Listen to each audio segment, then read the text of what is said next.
number 2. As we continue, and how do the Knicks come back? Well, we've talked about Boston not being able to shoot, going ice cold in the last 18 minutes of regulation. Also didn't hit many shots in overtime. But Jalen Brunson, Wally, again, fourth quarter, captain clutch, 11 more fourth quarter points, helped key the Knicks comeback. Yeah, he got the switches he wanted. Al Horford was switched on him a couple times. Jalen went to work. You got to give him the space to operate, though. And what I loved about what he did is this was early on in the game with Porzingis still in it, using those pick and rolls, getting to his spots. When he gets Peyton Pritchard on him, you got to give him room to operate so he can post him up, use his size, and get his buckets. But the most impressive part about his game was how he orchestrated the fourth quarter and overtime and passed the ball and was a pure point guard. When he found he couldn't get his shots to go, that was the big one that gave the Knicks the 6-point lead in the fourth quarter. The big step back over Al Horford. He trusted his teammates. That's outstanding point guard play. Jalen Brunson was also really good on the defensive end of the floor. He's dealing with guys that are bigger than him, but his physicality, his smarts, I think was very good, being in the right place all the time defensively. All right, guys, Monica McNutt in Boston on the radio call on ESPN New York. ESPN New York now joins us from Boston. Monica, what a win at Game 1 for the Knicks. I can't breathe. I can't breathe. I cannot breathe. Take a deep breath. This is what I will say. Okay, yeah, we need to do our box breathing together. 1, 2, 3, breathe. Game 3, follow me, y'all. Game 3 versus the Pistons. I felt that was one of the best team performances because everybody was a star in their role. Game 1 versus the Celtics, I have to apply the same logic. For Mikal Bridges to be struggling most of the night, I believe he finished 3 of 13, but to come up with the biggest steal to finish the game, to come up with a monster 3 in the overtime period, for Karl Anthony Towns to be navigating foul trouble and to continue to be a target by this Boston Celtics squad, to come up with a huge putback, Josh Hart, double-double, doing what he does. OG Anunoby, big-time shots late. Of course, Captain Clutch, Jalen Brunson, activated when it mattered most for this team.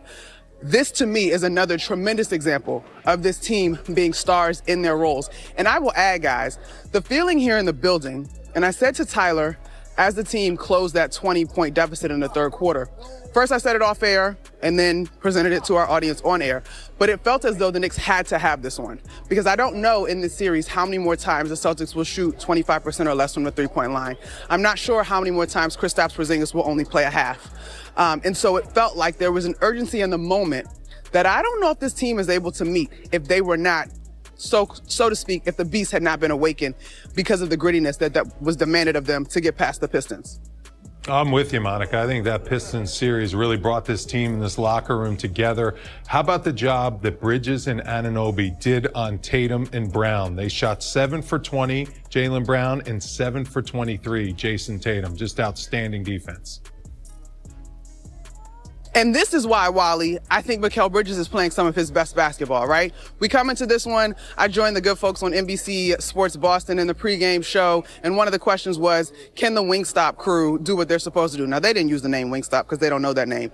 But my response was absolutely. These guys had to guard challenging scorers in this Pistons series. And you understand to a degree, you're not going to stop those guys, but can you contain them and make their life difficult? Yes, they have the natural gifts and abilities, been playing with a tremendous level of focus down the stretch.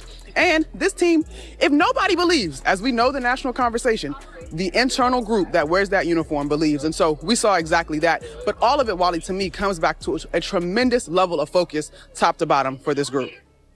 Hey, Monica, in these playoff series, you always learn from each game, wins and losses, of course. Now, this is a win for the Knicks, but they still want to learn a lot of the things that the Celtics wanted to do against them defensively and offensively. If there's one thing that stood out to you to say, watch this in game 2, what would it be?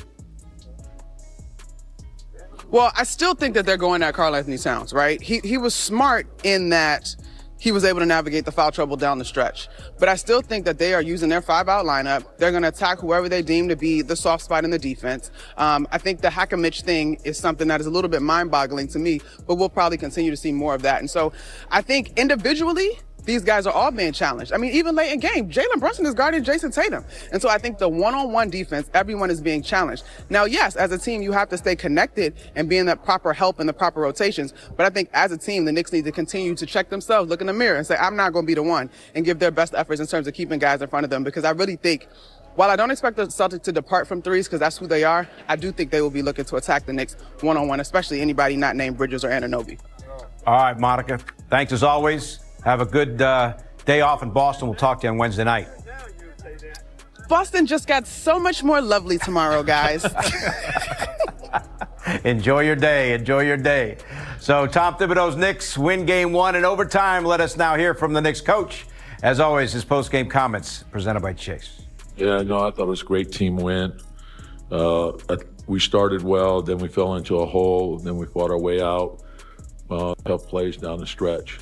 I think that's huge for us. Switched everything. It really mucked things up for them. How did you like your guys' execution defensively? The guys taking the challenge of guarding one-on-one. Yeah, and they still, they got a number of threes up, and some of them, we have to do a better job. The rebounding, we have to make sure that we fix that. So some were good, some have to be a lot better. So and the important thing for us is to understand what it is. It's one win. And then understand that we have to reset and get ready for game 2.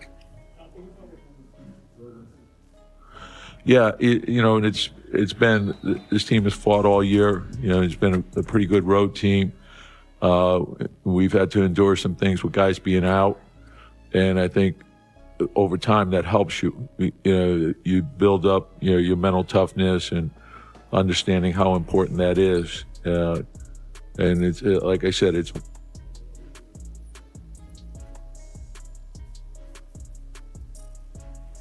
Yeah, no, just, it was a great look.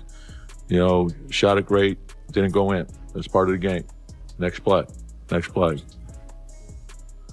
OG was terrific the whole game. Just, multiple effort plays, that sort of thing. And then the thing I don't want to overlook is, Josh was terrific also, but,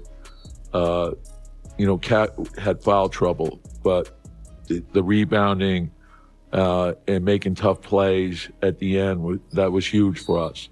And so I think when you think about that, if you look at, his stats. What's your favorite team? Comment below, and if you like the video, please leave a like. This really helps the channel grow and brings you even more content. Oh, and if you're not subscribed yet, what are you waiting for? Click the subscribe button and activate the bell to receive all notifications. With each game, we notice that the NBA is getting more competitive every day, and all the teams are looking for reinforcements to win the championship. And only here can you follow your favorite team daily with incredible content from different sources.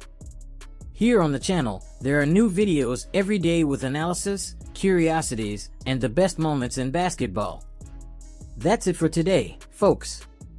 Thanks for following along. The NBA doesn't stop, and neither do we. Until the next video.